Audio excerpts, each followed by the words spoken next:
নমস্কার বন্ধুরা, বাঙালির রান্না বান্নাতে সবাইকে আমন্ত্রণ। যখনই নতুন কিছু খেতে ইচ্ছা করবে বা মনের মতো খাবার খেতে ইচ্ছা করবে, ইউটিউবে গিয়ে লিখুন বাঙালির রান্না বান্না আর সাবস্ক্রাইব করে দিন আমার চ্যানেল। আর আমার রেসিপির আপডেট সবার আগে পেতে বেল নোটিফিকেশানটা অন করে দিন।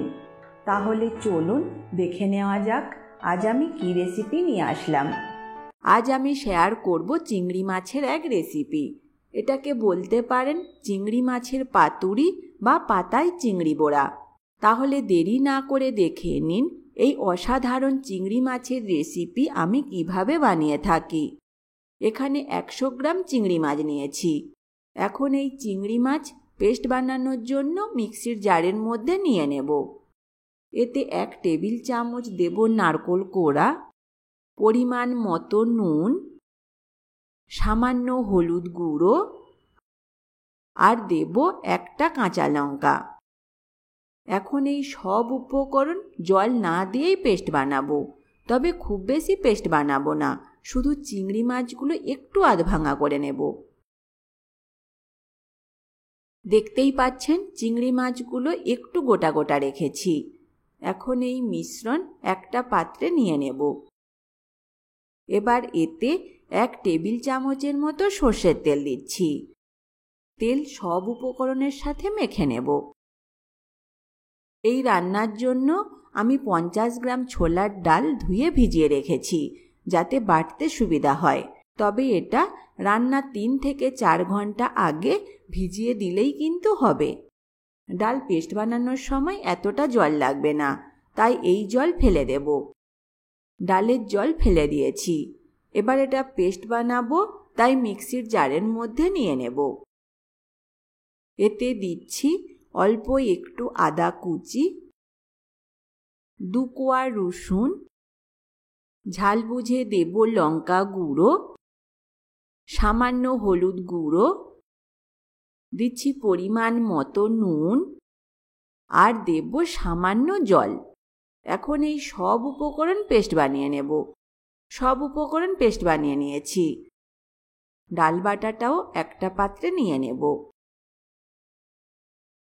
এখানে গোটা কয়েক পুঁই শাকের পাতা নিয়েছি। এবার আমি বানিয়ে দেখাবো কিভাবে আমি এই রান্নার জন্য এটা আমি রেডি করি। পুঁই পাতার পেছনের মোটা ডাঁটিটা কেটে ফেলে দেব, যাতে ভাজতে সুবিধা হয়। পাতাটা রেডি করে নিলাম। এখন এই চিংড়ি বাটার মিশ্রণ অল্প নেব আর দিয়ে দেব এর মধ্যে। তবে এটা পাতার একধারে দেব, যাতে মুড়তে সুবিধা হয়। এবার এই বাটার ডাল অল্প নেব আর পাতার চারধারে দিয়ে দেব। এতে পাতুরি ভাজবার সময় চিংড়ি মাছের মিশ্রণ বাইরে বেরিয়ে যাওয়ার ভয়টা থাকে না। তাছাড়া এই ডাল বাটা ভাজা হলে খেতে কিন্তু খুবই ভালো লাগে। এবার পাতাটা মুড়ে চিংড়ি মাছটা ঢাকা দিয়ে দিচ্ছি। আরও একটু করে ডাল বাটা পাতার উপরে লাগিয়ে দেব। এতে খেতে তো ভালো লাগবেই, তাছাড়া পাতুরিটা দেখতেও কিন্তু খুব ভালো লাগে। এবার পাতুরি ভাজবার জন্য পাত্র গরম হতে বসিয়ে দিয়েছি। ভাজবার জন্য এখানে সর্ষের তেল আমি ব্যবহার করব। গরম তেলে বানানো চিংড়ি মাছের পাতুরি দিয়ে দিচ্ছি। আরও একটা দিয়ে দেব। 1 পিঠ ভাজা হতে থাক, তবে এটা ভাজবো মাঝারি আঁচে, যাতে ভেতরটা ভালোভাবে ভাজা হয়। এবার এগুলো উল্টে দেব। এগুলো খুব ভালোভাবে ভেজে নেব। ভালোভাবে ভেজে নিয়েছি। এখন এগুলো তুলে নেব। একইভাবে আরও আমি ভেজে তুলে নেব। এরপর ভাতের সাথে গরম গরম পরিবেশন করুন এই মজাদার চিংড়ি পাতুরি। আমার এই রেসিপি যদি আপনাদের ভালো লেগে থাকে অবশ্যই লাইক বা কমেন্ট করে জানাবেন। পারলে বন্ধুদের সাথে শেয়ার করে দিতে কিন্তু ভুলবেন না। আজ তবে এই পর্যন্ত থাক, আবার দেখা হবে নতুন এক রেসিপির সাথে। ভালো থাকবেন, সুস্থ থাকবেন। ধন্যবাদ।